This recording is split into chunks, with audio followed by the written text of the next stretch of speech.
Hola a todos y bienvenidos de nuevo a Historias de Terror. Sé que muchos de ustedes utilizan estos episodios para quedarse dormidos, así que, antes de que se entreguen al sueño, me encantaría que dejaran un comentario diciéndome desde dónde están escuchando en el mundo. Además, no olviden darle me gusta y suscribirse si están disfrutando de los episodios. Gracias por estar aquí.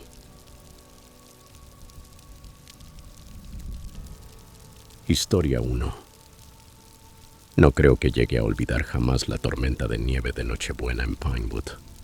La nevada envolvía a todos en un silencio espeso, como si la tierra entera hubiera decidido entrar en letargo. Pinewood era un pequeño pueblo de montaña donde todos se conocían. Aquella noche nadie tenía permiso para salir. La señal telefónica estaba caída, así que estábamos incomunicados, y las carreteras estaban cubiertas de ventisqueros y placas de hielo. Pese al temporal, el pueblo quiso mantener su costumbre. Cada año el Salón Comunitario de Pinewood organizaba una gran fiesta de Navidad. Los villancicos resonaban en el viejo y amplio edificio. Los niños jugaban por todas partes y las familias traían comida. Tenía ese ambiente cálido y alegre tan típico de la Navidad. Esa ilusión de seguridad y confort aún me persigue. Me llamo Elena y estaba allí con mis dos hijos, Eva de solo 5 años y Ben de 8. Como la mayoría de los niños de su edad, les costaba quedarse quietos. Las luces brillantes y las risas llenaban el salón mientras ellos corrían a jugar con los otros chicos. Al principio no me preocupé. Estaba agotada y abrumada por el ruido. Con tantas caras conocidas, el lugar parecía totalmente seguro. Fue entonces cuando lo vi. Un hombre mayor con un abrigo desgastado, pantalones de lana y un sombrero calado hasta la frente. Estaba de pie apoyado en la pared del fondo. No parecía encajar con el resto. Había algo en él, una especie de aura extraña. No conversaba con nadie, solo observaba. Vigilaba a los niños. A pesar del constante movimiento de la multitud, él permanecía inmóvil, con la mirada siguiendo a los pequeños mientras corrían de un lado a otro. Intenté restarle importancia. Seguramente sería algún amigo lejano o un pariente de alguien que había venido a celebrar la Navidad con nosotros. Me repetí mientras me sentaba a tomar café. Una anciana llamada señora Carter se acercó a mí. Tenía el rostro pálido y las manos le temblaban ligeramente. «Ten cuidado con tus hijos, cariño», murmuró en voz baja. «¿Qué quiere decir?», pregunté forzando una sonrisa. Ella dirigió la mirada hacia el hombre que seguía junto a la pared. «No tengo idea de quién es», susurró, «pero lleva rato observando a los pequeños. Me inquieta». Me pareció que estaba siendo paranoica y quise tranquilizarla, pero su tono me dejó intranquila. «Los vigilaré», le prometí en un susurro, pero no lo hice. Bajé la guardia. Una hora después, cuando la celebración ya estaba terminando, un grito desgarrador atravesó el ambiente. Una mujer clamaba por su hijo de 6 años, Liam, que había estado jugando a la pilla con los demás. Ya no estaba. Al principio nadie se lo tomó como algo serio. Buscaron debajo de las mesas, detrás de las cortinas e incluso fuera, junto a los montones de nieve a la entrada del salón, pero no encontraron nada. Nada en absoluto. Simplemente se había esfumado. A partir de ese momento, la fiesta se deshizo de golpe. A pesar de la fuerte tormenta en el exterior, a nadie le importó. Las familias, aferradas a sus hijos, se marcharon apresuradas. Yo agarré a Ben y a Eva, juntándolos a mi lado y apretando sus manos mientras el corazón me latía a toda velocidad. Los días que siguieron fueron extraños. Aunque la desaparición de Liam sacudió al pueblo entero, nadie hablaba del tema abiertamente. Fingíamos que todo estaba bien. Sin embargo, más niños empezaron a desaparecer. Una niña se esfumó de camino a casa desde la vivienda de un vecino. Después, un chico salió de la biblioteca y nunca llegó a su destino. A través de murmullos en conversaciones sobre una taza de té o llamadas telefónicas que milagrosamente lograban conectarse, empecé a oír otras historias. Siempre alguien mencionaba a un hombre, un desconocido rondando cerca de los niños, y todos lo describían con los mismos detalles, un rostro que nadie lograba recordar del todo, un sombrero y ropa sencilla. La paranoia se instaló en mí. Empecé a vigilar a Eva y a Ben de forma obsesiva. Incluso en casa, les prohibimos acercarse a las ventanas. Más tarde, la segunda fiesta del pueblo se celebró en casa de unos vecinos, una de esas reuniones más pequeñas. Todo el mundo pensaba asistir y, pese a mis reticencias iniciales, los niños insistieron tanto que acabé cediendo y los acompañé. Fue allí donde me lo encontré de nuevo. Estaba en una esquina de la sala, observando. Sentí que el pecho se me encogía. Ben y Eva jugaban en la alfombra con otros niños, pero la mirada de ese hombre se mantenía fija en ellos. Agarré del brazo a Ben y me acerqué apresurada. «Mamá», se quejó él mientras yo no lo soltaba. Fue entonces cuando noté que el hombre tenía un bastón de caramelo en la mano.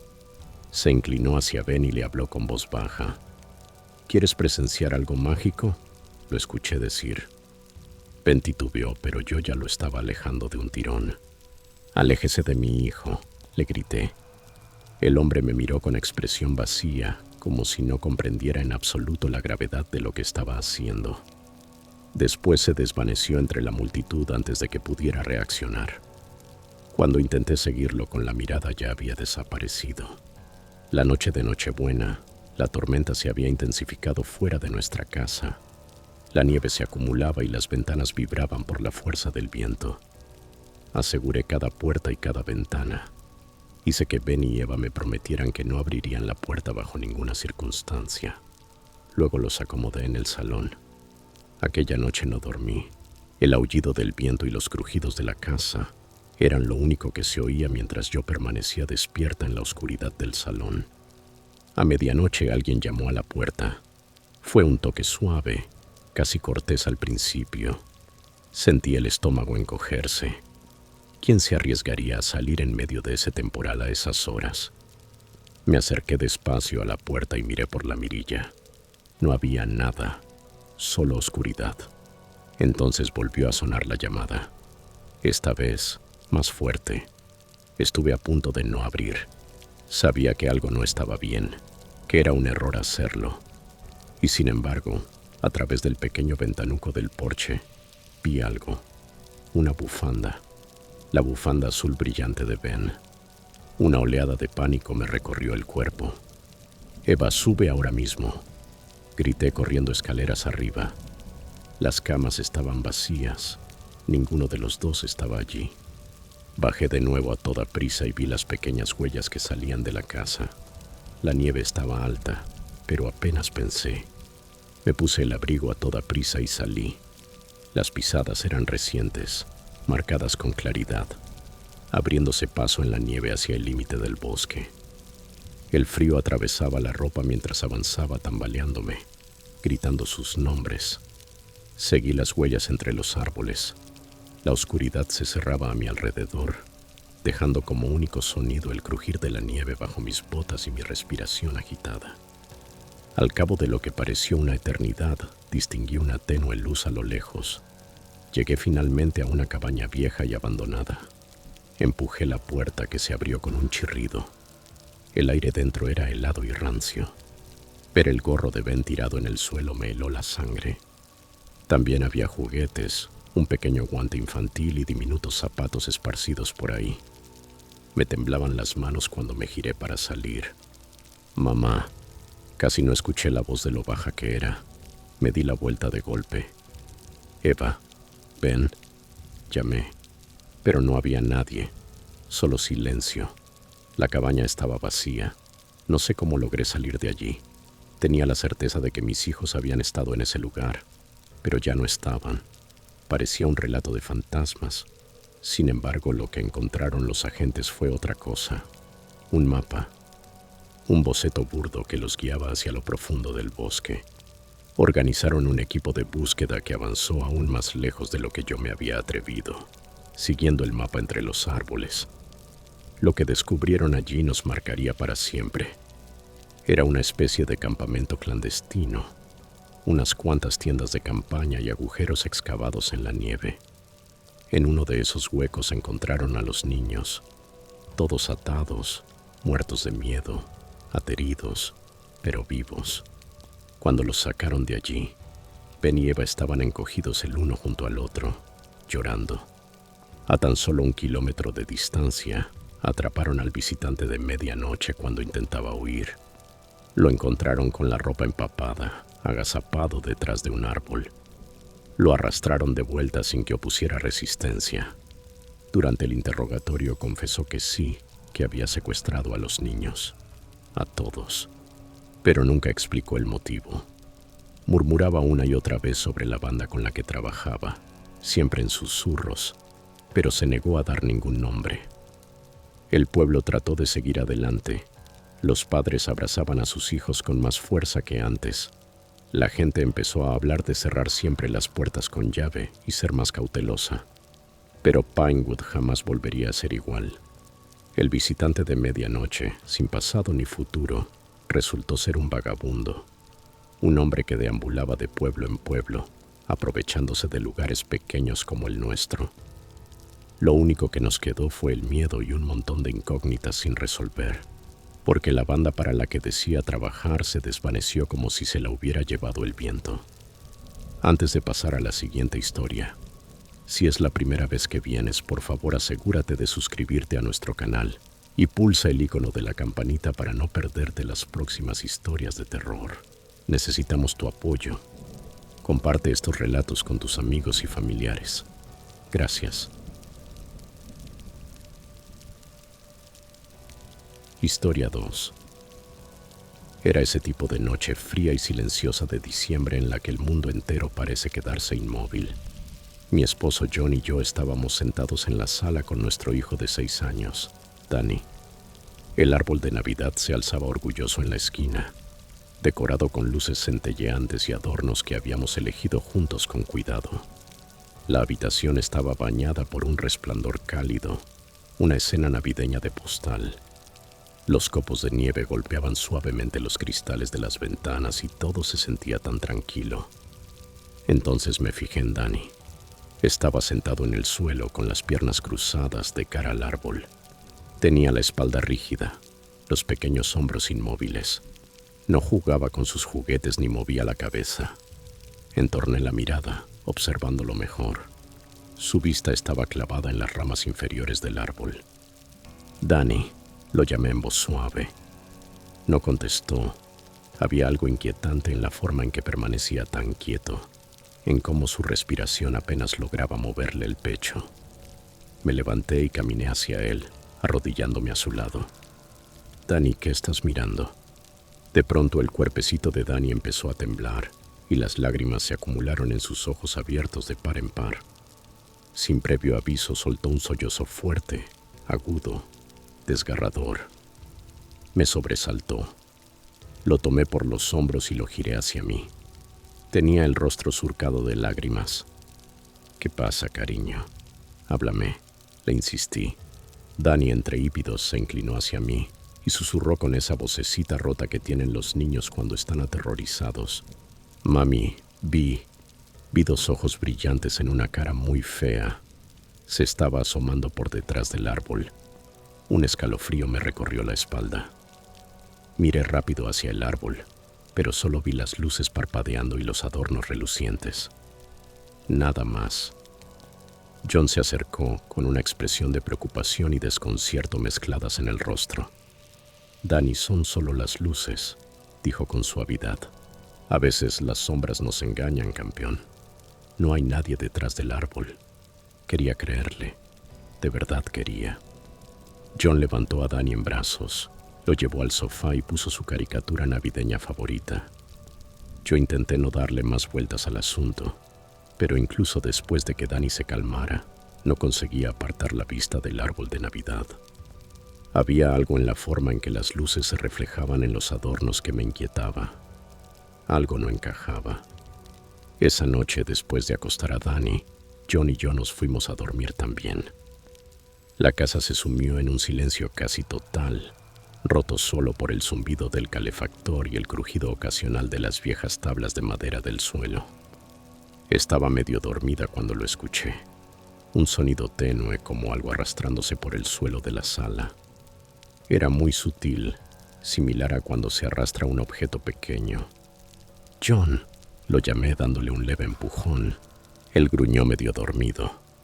«¿Qué?», murmuró, pero se incorporó en la cama. El ruido también había llegado a sus oídos. Sin decir nada más, agarró la linterna del cajón de la mesita de noche y bajó las escaleras. Yo me quedé en la cama, mirando fijamente la puerta, escuchando sus pasos que crujían sobre el piso de madera. Pasados unos minutos, John regresó negando con la cabeza. «No hay nada», aseguró. «Tal vez fue el calefactor o el árbol acomodándose. Duerme tranquila». Asentí y traté de relajarme, pero el sueño no llegó fácilmente. A la mañana siguiente, Danny estaba pálido y se veía agotado. Cuando le pregunté cómo había dormido, solo sacudió la cabeza. «No pude, mami», dijo en voz baja, mirando fijamente su plato de cereal. La niña detrás del árbol no dejaba de decir mi nombre. Sentí que la sangre se me helaba. Me arrodillé a su lado. «¿Qué niña, Danny?» «Dice que se llama María», respondió. John y yo cruzamos una mirada rápida, pero él se apresuró a forzar una sonrisa. «Has estado viendo demasiadas caricaturas, campeón». Más tarde ese mismo día, John estaba moviendo unas cajas en la sala cuando de pronto se detuvo. «Oye, Mem», me llamó frunciendo el ceño. «¿Sabías que aquí hay una puerta?» Me giré desde la cocina para verlo señalando la pared junto al árbol de Navidad. Y ahí estaba, una puertita estrecha con una manija de bronce. Algo que jamás habíamos notado. No tenía sentido. Llevábamos 2 años viviendo en esa casa. «¿Está cerrada?», pregunté acercándome. John probó la manija. No se movió ni 1 milímetro. «Sí, está trabada», dijo. «Y la cerradura está helada». Las cosas extrañas siguieron acumulándose. Esa tarde, mientras cocinaba, escuché un estruendo. Me giré para ver uno de los retratos familiares tirado en el suelo de la sala. El vidrio estaba hecho añicos y el marco agrietado. Cuando lo recogí sentí que estaba helado, como si hubiera estado en el exterior bajo la nieve. Aquella noche, después de acostar a Danny, entré en la sala para apagar las luces. Al pasar junto al árbol, algo llamó mi atención. Un movimiento, apenas un destello de sombra, como si alguien se hubiera agachado rápidamente detrás de las ramas. Me quedé inmóvil, conteniendo la respiración. Me incliné hacia adelante y aparté las ramas con cuidado. Nada. En los días siguientes, Danny comenzó a comportarse de forma extraña. Pasaba cada vez más tiempo sentado junto al árbol, susurrándole a alguien que yo no podía ver. «Es buena, mami», me dijo una tarde cuando le pregunté con quién hablaba. «María dice que quiere jugar». No pude evitar el escalofrío que me recorrió la espalda. Más tarde noté unas marcas finas en el piso, como rasguños, que llevaban directamente hasta el árbol de Navidad. Las limpié con esfuerzo, pero al día siguiente habían vuelto a aparecer, más hondas. Por la noche empecé a oír susurros que venían desde la sala. Cuando bajaba a revisar, encontraba a Danny de pie, completamente quieto frente al árbol, de espaldas a mí y con la cabeza ligeramente inclinada, como si estuviera escuchando atentamente. Supe que algo estaba mal. Tenía que averiguar qué estaba ocurriendo. Registré la casa de arriba abajo, hasta que finalmente encontré un viejo diario cubierto de polvo, escondido en un armario del piso de arriba. La letra estaba desvaída, pero logré leer lo suficiente como para armar la historia. El diario mencionaba a una niña llamada María que había vivido allí décadas atrás. Contaba que había caído por las escaleras, aunque también hablaba de susurros, rumores de algo mucho más oscuro. María había muerto en esa casa. Esa misma noche, Danny se despertó con un grito. Corrí a su habitación y lo encontré hecho un ovillo, apretando entre sus manos un adorno de Navidad roto. Un hilito de sangre resbalaba de un pequeño corte en su mano. Está triste, mami, dijo Dani con las lágrimas corriéndole por la cara. María está triste porque nadie la escucha. Papá, llamé girándome con el corazón encogido. Dani está en la sala, dijo John desde el pasillo. Sentí que el alma se me caía al suelo. Si Dani estaba allí, ¿quién era el que tenía delante? Echamos a correr. En la sala Dani estaba sentado en una esquina, muy pálido, con la mirada perdida, completamente en blanco. En el centro de la habitación, de pie, inmóvil, se encontraba el espíritu de una niña. Llevaba un vestido blanco antiguo. Su piel era grisácea y agrietada, como si fuera de porcelana resquebrajada. Sus ojos emitían un brillo tenue en la penumbra. Levantó un brazo delgado y señaló la entrada que conducía a las escaleras. Las imágenes, los recuerdos ajenos, se agolparon en mi mente. La madrastra de María empujándola por las escaleras, su cuerpecito cayendo y quedando hecho un ovillo al final del tramo. Y luego el silencio. Caí de rodillas en la habitación con las lágrimas desbordándose. María, llamé entre sollozos. Lo sabemos. Sabemos lo que te hicieron. Los ojos brillantes de la niña parpadearon y en ellos se dibujó una especie de alivio triste. Durante unos segundos todo quedó suspendido, como si la casa contuviera la respiración. Entonces la figura de María titiló y comenzó a desvanecerse. Su pequeño cuerpo se disolvió como humo, hasta desaparecer por completo. Silencio. Dani parpadeó mirando a su alrededor como si acabara de despertarse de un sueño profundo. «Mami, ¿dónde estamos?», preguntó. Los rasguños del suelo desaparecieron. La puerta que antes estaba allí, ahora abierta, se esfumó por completo, fundiéndose con la pared. La casa volvió a sentirse cálida. La sensación de inquietud se levantó como una niebla pesada que al fin se disipa. Nunca le contamos a Dani lo que realmente ocurrió. Él no recordaba a María, ni los susurros, ni los ojos brillantes que lo observaban desde detrás del árbol de Navidad.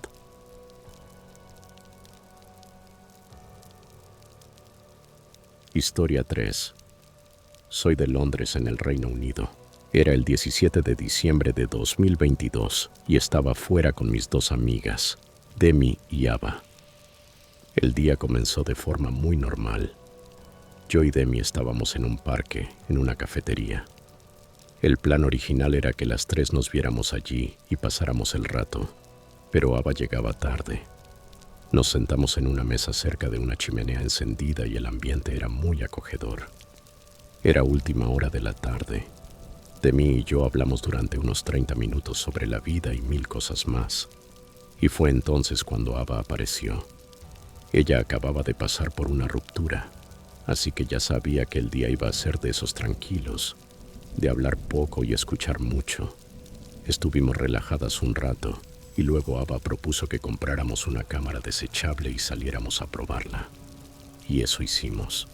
Nosotras somos del sur de Londres y Ava quería que fuéramos bastante lejos, hacia el norte de Londres, a un sitio llamado Stanmore. No voy a mentir. Era una zona muy bonita, pero luego llegamos al Country Park. Para que se entienda, cuando decimos Country Park, nos referimos básicamente a un bosque.